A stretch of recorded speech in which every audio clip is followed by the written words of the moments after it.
नमस्कार मित्रों, स्वागत है फिर से एक बार आपका। बैलेंस शीट इन एक्सेल, उसी के जैसा profit and loss account in Excel, ये भी हमने एक वीडियो आपने ज़रूर देखा होगा, उसे भी आपने बहुत सारा प्यार दिया है। तो इसी श्रृंखला में आपके कमेंट्स, आपके लाइक्स के आधार पर मैंने सोचा कि इसी तरह के और भी कुछ वीडियो बनाए जाए। आपकी रिक्वायरमेंट है, मैं जानता हूं। तो profit and loss account in Excel, ये जो आपने इसके पहले का वीडियो देखा, उसमें हमने profit and loss account T format में बनाया था, जो कि सामान्य रूप से नॉन कॉर्पोरेट एंटिटीज बनाती है। जो कंपनीज है उनका प्रॉफिट एंड लॉस अकाउंट का फॉर्मेट थोड़ा अलग होता है। तो मैं आज आपको vertical profit and loss account in Excel ये बताने वाला हूं, समझाने वाला हूं। तो ये भी एक अलग चीज है। आप इसमें भी बहुत सारी नई चीजें सीखेंगे। आप अकाउंटिंग की चीजें भी सीखने वाले हैं, आप एक्सेल भी सीखने वाले हैं। तो हम चलते हैं एक्सेल स्क्रीन की तरफ। लेकिन उसके पहले, भूलने के पहले, मैं आपको एक बार बता दूं कि हम अकाउंटिंग फ्रेंड नाम की एक लेक्चर सीरीज चलाते हैं। ये लाइव सेशंस होता है 45 मिनट का। आप मुझसे जुड़ सकते हैं 45 मिनट के सेशन में। हर संडे को हम ये सेशन लेते हैं।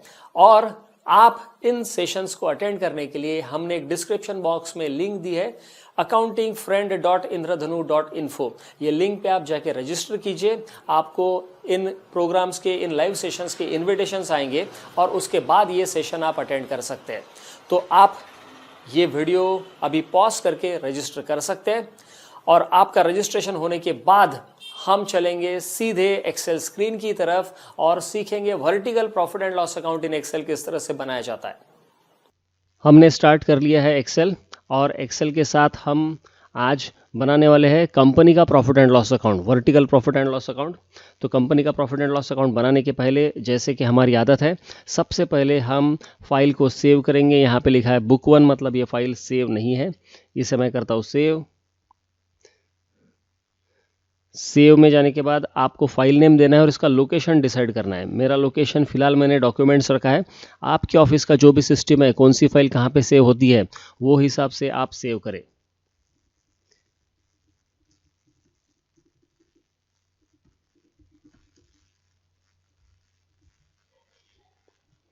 ये प्रोफेशनल कंसल्टिंग P&L, ये नाम से मैंने फाइल सेव कर दी है।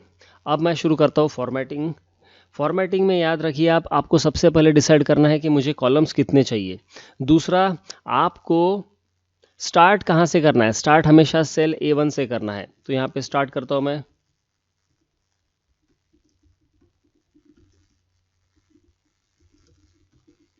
Professional consulting private limited.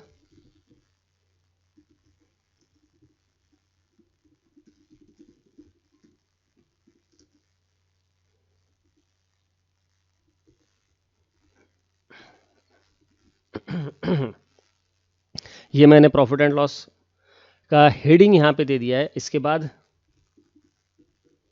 Particulars, और उसके बाद नोट नंबर, आपका जो भी नोट नंबर होगा वो यहाँ पे आप लिख सकते हैं। उसके बाद मुझे लेना है यहाँ पे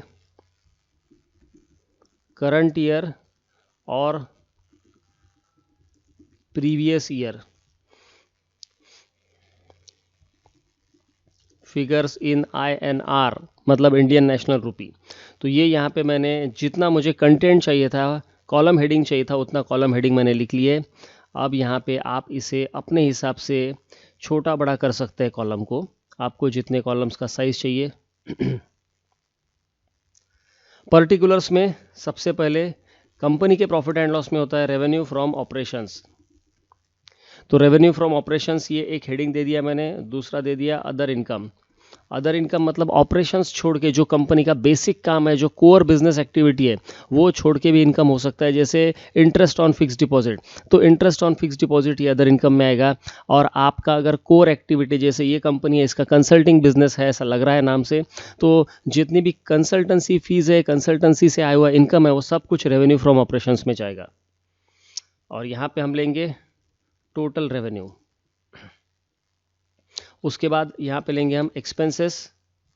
अब एक्सपेंसेस में कौन कौन से टाइप के एक्सपेंसेस होते हैं, इसका वर्डिंग जो है ये कंपनीज एक्ट में सजेस्टेड है, वहाँ पे लिखा है, तो उसी तरह का वर्डिंग आपको यूज़ करना होता है।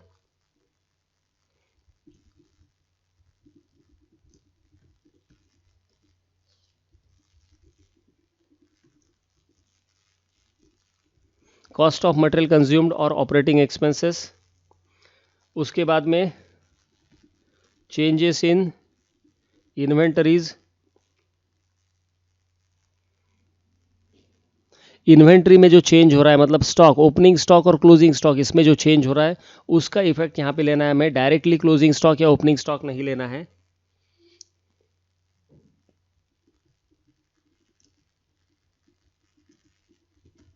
Employ benefit expenses, finance cost,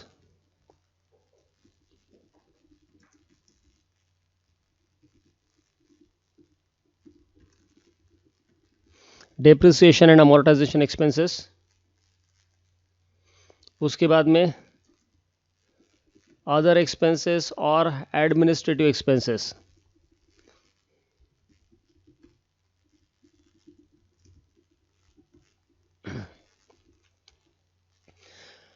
उसके बाद हम लेंगे टोटल एक्सपेंसेस। अब यहाँ तक मैंने जो basically profit and loss account का कंटेंट होता है, इनकम और एक्सपेंसेस, उसका टाइपिंग मैंने कर दिया है। अब हम क्या करेंगे, साथ में थोड़ा थोड़ा फॉर्मेटिंग भी करते जाएंगे हम। प्रोफेशनल कंसल्टिंग लिमिटेड, इसको मैं शिफ्ट दबा के सिलेक्ट कर रहा हूँ। यहाँ से देखिए शिफ्ट दबाया मैंने और राइट एरो की दबाया मैंने, उसके बाद मर्ज एंड सेंटर कर रहा हूँ मैं, तो ये मर्ज होके सेंटर में आ गया। फिर से मैंने शिफ्ट की दबाया कीबोर्ड के ऊपर, सिलेक्ट किया मर्ज एंड सेंटर। उसके बाद यहाँ पे एक मैं थोड़ा सा कलर लगा देता हूँ ताकि ये हेडिंग है समझ में आ जाएगा। ये कलर मैंने यहाँ पे लगा दिया है। इसके बाद में चलिए यहाँ पे हम आंकड़े लिखने का भी काम करते हैं। तो आंकड़े, मेरे पास कुछ आंकड़े रेडी है, वो आंकड़े मैं यहाँ पे टाइप करता हूँ। ये आंकड़े मैंने करंट ईयर और प्रीवियस ईयर दोनों मुझे फिगर लिखना है यहाँ पे। तो करंट ईयर प्रीवियस ईयर दोनों फिगर पैरेलली मैं लिखते जा रहा हूँ।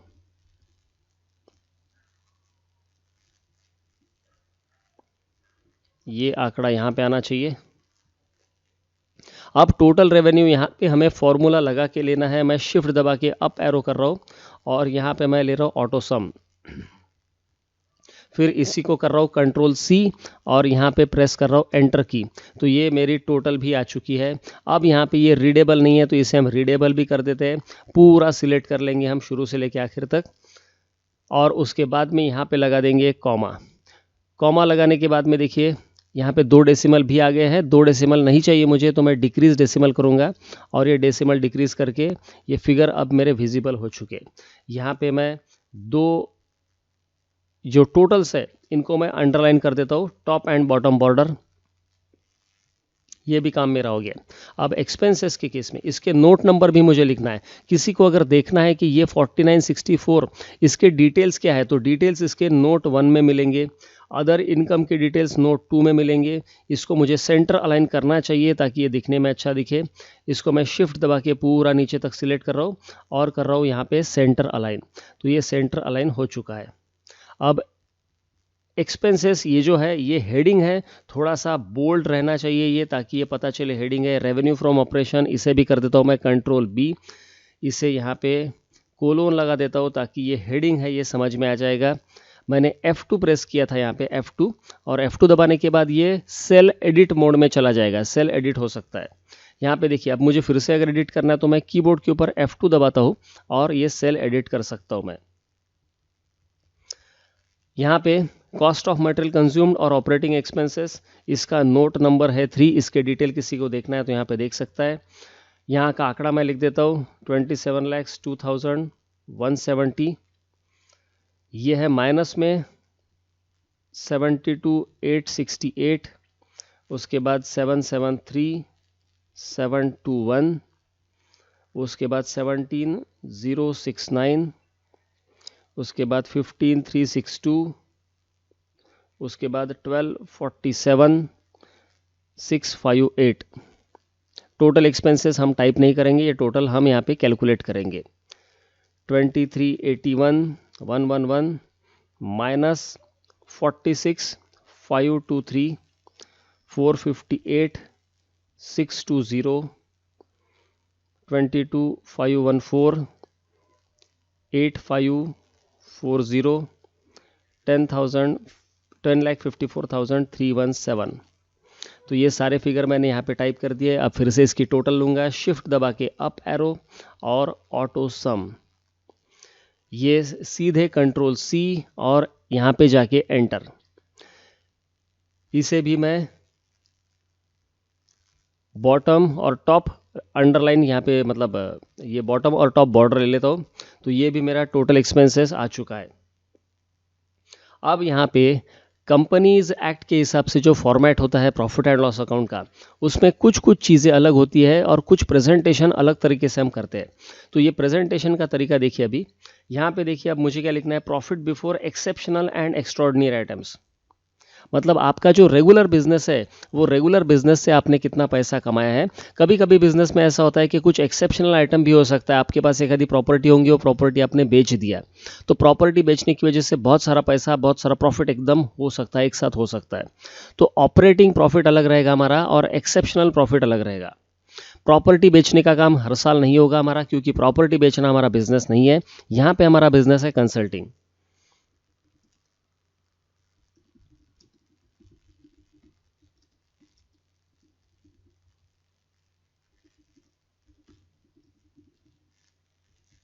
Profit before exceptional and extraordinary items.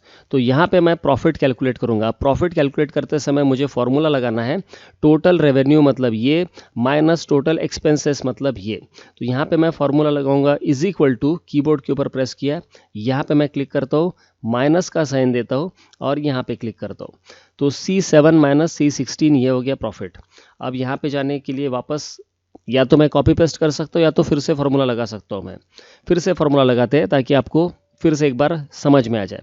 Is equal to, यहाँ पे अब मैं एरो की से ऊपर जा रहा हूँ, माइनस, माइनस के बाद ये D7 माइनस D16 एंटर कर दिया मैंने। तो मेरा प्रॉफिट यहाँ पे दिख रहा है। अब कोई एक्सेप्शनल आइटम्स है क्या मेरे पास? एक्सेप्शनल आइटम्स, तो एक्सेप्शनल आइटम मेरे पास ये दोनों ईयर में कुछ नहीं है, तो यहाँ पे मैं 0 लिख देता हूँ।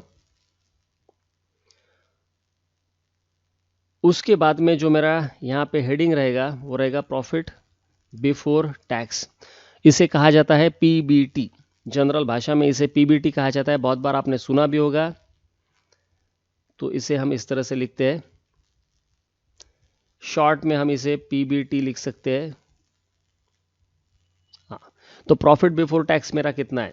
प्रॉफिट बिफोर टैक्स यहाँ पे भी मुझे पता है ये सेम ही दिख रहा है, लेकिन फिर भी मैं फॉर्मूला लगाऊंगा यहाँ पे is equal to this minus this, ये फॉर्मूला लगा दिया। अब मैं इसे कंट्रोल C और यहाँ पे एंटर करता हूँ। तो ये फॉर्मूला यहाँ पे मेरा लग गया है, प्रॉफिट बिफोर टैक्स। अब यहाँ पे एक रो मुझे लगानी पड़ेगी। यहाँ पे मैं एक रो लगा देता हूँ, ये बॉर्डर लगा देता हूँ। ये बॉटम बॉर्डर ये यहाँ पे लगा दिया मैंने। अब नेक्स्ट, टैक्स एक्सपेंसेस में मुझे अभी दो तरह के टैक्सेस यहाँ पे लेने होते हैं कंपनी के केस में। एक होता है करंट टैक्स, एक होता है डेफर्ड टैक्स। तो करंट टैक्स और डेफर्ड टैक्स ये मुझे दोनों यहाँ पे लेने हैं। अब मैं यहाँ पे टाइप करता हूँ करंट टैक्स और डेफर्ड टैक्स। करंट टैक्स मतलब इस साल का टैक्स मेरा जो भी आ रहा वो, और डेफर्ड टैक्स मतलब पिछले साल का कुछ टैक्स होगा, या फिर इनकम टैक्स में जो डिप्रिसिएशन का रेट होता है और कंपनीज एक्ट में जो डिप्रिसिएशन का रेट होता है उसके डिफरेंस की वजह से कुछ आपका डेफर्ड टैक्स आ सकता है। ये डेफर्ड टैक्स क्या होता है इसका डिस्कशन हम आज नहीं करेंगे, क्योंकि हमारा आज का सेशन जो है वो बेसिकली एक्सेल का सेशन है, ये टैक्सेशन का सेशन नहीं है। तो करंट टैक्स भी मैं यहाँ पे लिख लेता हूँ। करंट टैक्स का फिगर है मेरा 88,620 और यहाँ पे डेफर्ड टैक्स है 21,965। यहाँ पे पिछले साल का फिगर भी मुझे लिखना है 23,734। तो ये दोनों फिगर मैंने यहाँ पे लिख दिए। अब मुझे यहाँ पे नीचे इसका नेट रिजल्ट निकालना है। तो मैं यहाँ पे लिखूँगा प्रॉफिट ऑब्लिक, यहाँ पे कभी कभी लॉस भी हो सकता है, profit oblique loss for the period from continuing operations. अब यहां पे मुझे रिजल्ट कैलकुलेट करना है। यहाँ पे मैं इसके साइंस ठीक कर देता हूँ। ये करंट टैक्स जो है ये एक्चुअल में माइनस में है और ये प्लस में है। यहाँ पे दोनों को मैं माइनस लगा देता हूँ साइन, ताकि पढ़ने में आसानी हो, दिखने में, समझने में आसानी हो। अब मुझे फॉर्मूला लगाते समय शिफ्ट दबा के ऊपर जाना है और ऑटो सम का फॉर्मूला लगाना है। तो ये यहाँ पे मैंने ऑटो सम का फॉर्मूला लगा दिया, कंट्रोल सी किया, राइट एरो और एंटर। तो ये भी मेरा काम हो गया है। अब इसके बाद में एक और लाइन है, ये कंट्रोल डी यहाँ पे कर रहा हूँ मैं। कंट्रोल डी से क्या होगा कि आपके ऊपर के सेल में जो भी टेक्स्ट होगा वो नीचे आ जाएगा। यहाँ पे मैं कर रहा हूँ कंट्रोल डी। प्रॉफिट और लॉस फ्रॉम कंटिन्यूइंग ऑपरेशंस के जैसा है डिसकंटिन्यूड ऑपरेशन।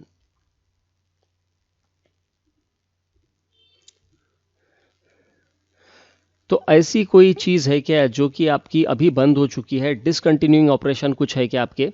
तो ये डिसकंटिन्यूइंग ऑपरेशंस में फिलहाल मेरे पास कोई फिगर नहीं है। यहाँ पे मैं 0 लेता हूँ।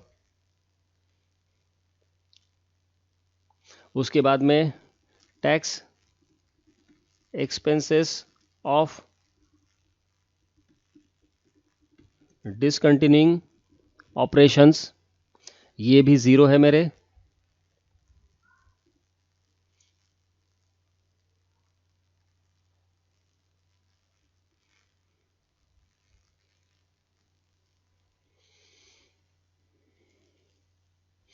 अब ये जो टेक्स्ट है मैं ऊपर से कॉपी कर लेता हूँ, कंट्रोल सी, यहाँ पे पेस्ट करता हूँ और यहाँ पे एक एडिशनल टेक्स्ट मुझे लिखना है, प्रॉफिट और loss from discontinuing operations after tax लिखना है मुझे, आफ्टर टैक्स। तो टैक्स के बाद में ऐसी कोई चीज़ है क्या? अब देखिए ये कॉलम के बाहर जा रहा है, तो फिलहाल मुझे चिंता करने की ज़रूरत नहीं है। फिलहाल कॉलम के बाहर जा रहा है तो जाने दीजिए, हम इसे बाद में सेट करेंगे। तो यहाँ पे ये आंकड़ा भी मेरा 0 ही है। यहाँ पे एक मुझे बॉर्डर देनी पड़ेगी, यहाँ पे एक बॉर्डर दे दिया मैंने।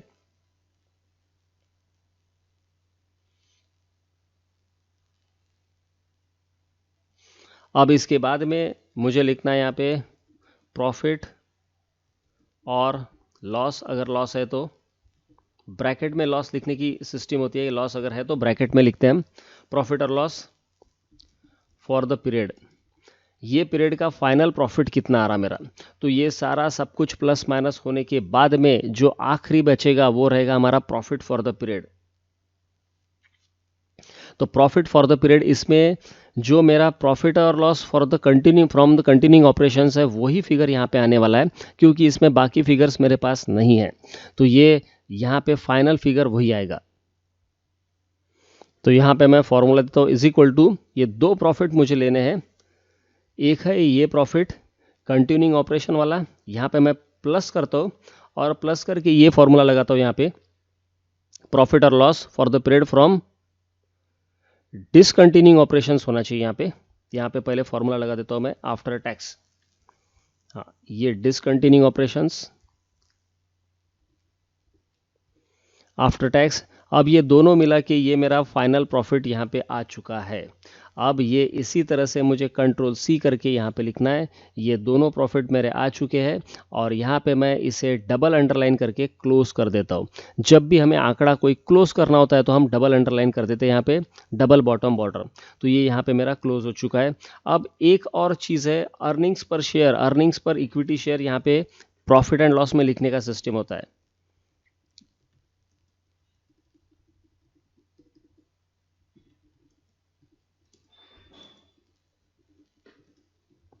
अर्निंग्स पर इक्विटी शेयर मतलब ईपीएस कहा जाता है, अर्निंग्स पर शेयर, ईपीएस या फिर अर्निंग्स पर इक्विटी शेयर।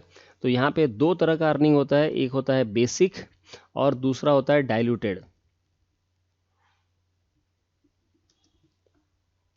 तो what is my basics earnings पर शेयर, आपके नंबर ऑफ शेयर्स कितने हैं उसके ऊपर ये डिपेंड करता है। तो यहाँ पे मेरा बेसिक अर्निंग पर शेयर और डाइल्यूटेड दोनों सेम ही है, 28.67। तो यहाँ पे अब मुझे 2 डेसिमल में ये चाहिए तो मुझे कॉमा लगाना पड़ेगा, 28.67। यहाँ पे मैं कंट्रोल सी कर देता हूँ, फिर से कॉपी पेस्ट कर देता हूँ और ये है 8.73। इसे भी मुझे कॉमा लगाना पड़ेगा और यहाँ पे मैं कॉपी पेस्ट करके इसे नीचे लेता हूँ। तो बेसिक मेरा content profit and loss account का रेडी हो चुका है। अब मुझे फॉर्मेटिंग करना है। फॉर्मेटिंग में थोड़ी सी चीज़, जो सैल्यूट नीचे सिग्नेटरीज के नाम होते हैं वो सिग्नेटरीज के नाम यहाँ पे नहीं आए हैं, तो सिग्नेटरीज के नाम भी मैं यहाँ पे ले लेता हूँ। अब इसे सबसे पहले तो मैं टेबल के फॉर्मेट में कन्वर्ट कर दूंगा, मतलब बॉर्डर्स, सारे बॉर्डर्स लगा देता हूँ यहाँ पे मैं। यहाँ पे सबसे पहले कंप्लीट एक बॉर्डर, आउटसाइड बॉर्डर ले लिया मैंने। आउटसाइड बॉर्डर के बाद यहाँ पे ये एक चीज़ आउटसाइड बॉर्डर लगा देता हूँ। उसके बाद यहाँ पे आउटसाइड बॉर्डर, उसके बाद यहाँ पे हम एक काम कर देंगे ये। अब बॉर्डर्स तो मेरी कंप्लीट हो चुके हैं। यहाँ पे मुझे एक लिखना है, इसके बारे में एडिशनल इन्फॉर्मेशन मेरी नोट 8 में जा रही है प्रॉफिट एंड लॉस अकाउंट के बारे में। और उसके बाद यहाँ पे राइट साइड में as per our report of event date for ASM and associates.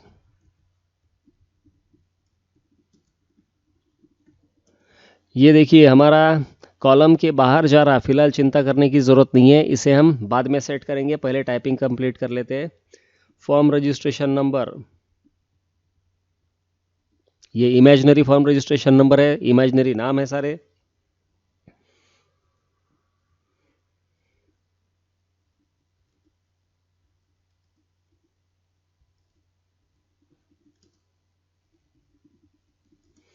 CAJ Mehta partner, membership number. इसी तरह से राइट साइड में हमारा यहाँ पे रहेगा कंपनी का नाम।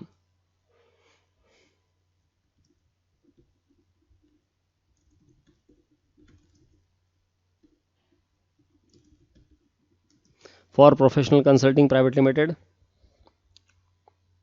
2 डायरेक्टर की साइन रहेगी यहाँ पे। ये एक डायरेक्टर, यहाँ पे स्पेस बार दबा के मैं साइड में आ रहा हूँ और डायरेक्टर लिख रहा हूँ। उसके बाद में यहाँ पे डेट और प्लेस। अब मेरा टाइपिंग कंप्लीट हो गया है। राइट साइड का फॉर्मेटिंग मेरा बचा है, तो यहाँ पे मैं सिलेक्शन कर देता हूँ, पूरा सिलेक्शन करके इसे मैं कर देता हूँ राइट अलाइन। अब देखिए, अब ये अच्छा लग रहा। अब हम जाके चेक करते हैं कि हमारा प्रिंट प्रीव्यू कैसे दिख रहा है। तो हमेशा प्रिंट प्रीव्यू के बाद में ही, प्रिंट प्रीव्यू जब तक आपका ओके नहीं होता तब तक आपका काम कंप्लीट नहीं हुआ, ऐसा हम मान के चलते हैं। अब यहाँ पे देखिए, दिखने में तो ओवरऑल ठीक है, लेकिन हम पेज सेटअप करके देखिए, यहाँ पे लेफ्ट साइड की मार्जिन कम है और राइट साइड की मार्जिन ज़्यादा है। ये एक्चुअली होना चाहिए उल्टा, लेफ्ट की मार्जिन हमेशा ज़्यादा रहनी चाहिए। तो मैं मार्जिन्स में आता हूँ और यहाँ पे हॉरिजॉन्टली इसको सेंटर करूँगा। दूसरा, ये राइट की मार्जिन मैं कम कर देता हूँ। टॉप की मार्जिन 1 रहा तो भी चलेगा, बॉटम मार्जिन 1 इंच रहा तो भी चलेगा। ये सारे इंचेस में फिगर है, इसे कर रहा हूँ ओके। अब देखिए, अब ये थोड़ा अच्छा लग रहा है। ऊपर की मार्जिन थोड़ी कम लग रही मुझे, उसे बढ़ा देता हूँ मैं। 1.8 ठीक था, ऐसा लग रहा है फिलहाल। ये 1.5 कर देता हूँ, चलिए 1.5। अब ऊपर से भी मार्जिन ठीक है, लेफ्ट में भी मार्जिन ठीक है। और मेरा प्रॉफिट एंड लॉस अकाउंट सिर्फ यहाँ पे देखिए, ये इधर आगे निकल गया है कॉलम से। तो कॉलम से आगे निकल गया, तो अब मुझे क्या करना पड़ेगा। अब मैं इसे करता हूँ एस्केप और नीचे आके, आप चाहे तो इसे बोल्ड कर सकते हैं, ये भी दिखने में अच्छा दिखेगा। और इसे अगर बैकग्राउंड कलर आपको कोई देना है तो बैकग्राउंड कलर भी आप दे सकते हैं, ठीक है। अब ये जो चीज़ है, ये दोनों, एक तो ये दोनों को मैं करूँगा रैप टेक्स्ट।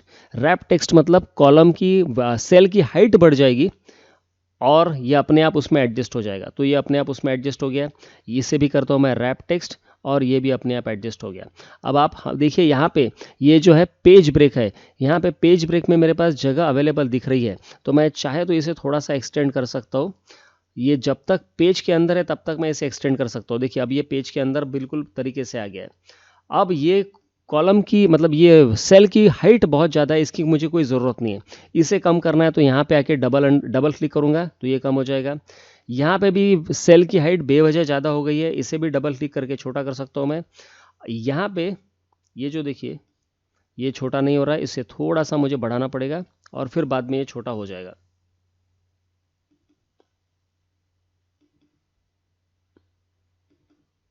ये फिर भी छोटा नहीं हो रहा है, इसका मतलब इसके अंदर कुछ तो भी है। एक बार इसको और बड़ा करके देखते हैं। हाँ, अब देखते हैं। हाँ, अब ये छोटा हो गया। अब इसे यहाँ पे डबल क्लिक करके ऑटोमेटिकली फिट कर देंगे हम। अब ये फिट हो गया। इसके बाद में ये एक जो सेल है मेरा, इसकी हाइट डबल हाइट हो गई है, वो तो ठीक है क्योंकि इसमें टेक्स्ट भी ज़्यादा है। कंट्रोल एस करके हम एक बार सेव कर देंगे, या फिर आप यहाँ पे फाइल में जाके भी सेव कर सकते हैं। एक्सेल में जब भी आप काम करेंगे तो बीच बीच में आपको कंट्रोल एस प्रेस करते रहना है, सेव करते रहना है। अब फिर से एक बार हम प्रिंट प्रीव्यू देख लेते हैं। प्रिंट प्रीव्यू में ये ठीक दिख रहा है क्या है? अब ये बिल्कुल ठीक दिख रहा है, यहाँ पे कोई प्रॉब्लम नहीं है। यहाँ पे देखिए एक लाइन थोड़ी सी ये एडिशनल आ चुकी है, तो ये लाइन मुझे हटाना है यहाँ पे, क्योंकि मेरा टेबल जो है वो पहले ही ख़त्म हो गया है। तो यहाँ पे मैं आता हूँ, इसे सिलेक्ट करता हूँ और सिलेक्ट करने के बाद में नो बॉर्डर लेता हूँ मैं। लेकिन नो बॉर्डर लूँगा मैं तो ये नीचे वाली जो बॉर्डर है, मतलब यहाँ पे डाइल्यूटेड के नीचे जो लाइन है वो भी मेरी हट जाएगी। ये देखिए यहाँ से लाइन हट गई है। अब मुझे यहाँ पे बॉर्डर देना पड़ेगा, ये बॉटम दे दूंगा मैं यहाँ पे बॉटम, और साथ में लेफ़्ट भी देना पड़ेगा क्योंकि लेफ़्ट की भी हट गई होगी। है लेफ़्ट भी यहाँ पे दे दिया। अब आप देखिए फाइल में जा रहा हूँ मैं, फाइल में जाने के बाद प्रिंट। अब प्रिंट में देखिए ये बिल्कुल सही दिख रहा है। तो इस तरह से हम profit and loss account, vertical profit and loss account या कंपनी का प्रॉफिट एंड लॉस अकाउंट ये एक्सेल में बना सकते हैं। मुझे आशा है आज के इस वीडियो में आपने ज़रूर कुछ ना कुछ चीज़ें नई सीखी होंगी। एक्सेल भी सीखा होगा, आपने vertical profit and loss account भी सीखा होगा किस तरह से बनाया जाता है। तो हमारे इसी तरह के बहुत सारे अलग अलग एक्साइटिंग वीडियोस हमारे चैनल पे आज भी है और आगे भी इसी तरह के वीडियोस आते रहेंगे। मैं चाहूँगा अभी तक आपने हमारे चैनल को सब्सक्राइब नहीं किया तो ज़रूर सब्सक्राइब कीजिए। मुझसे लाइव जुड़ सकते हैं आप accountingfriend.indradhanu.info, ये हमारा लिंक है, आप इसके ऊपर जाके रजिस्टर कर सकते हैं। इसी तरह से मेरे साथ जुड़े रहिए, खुश रहिए, आबाद रहिए और सीखते रहिए। Thank you very much.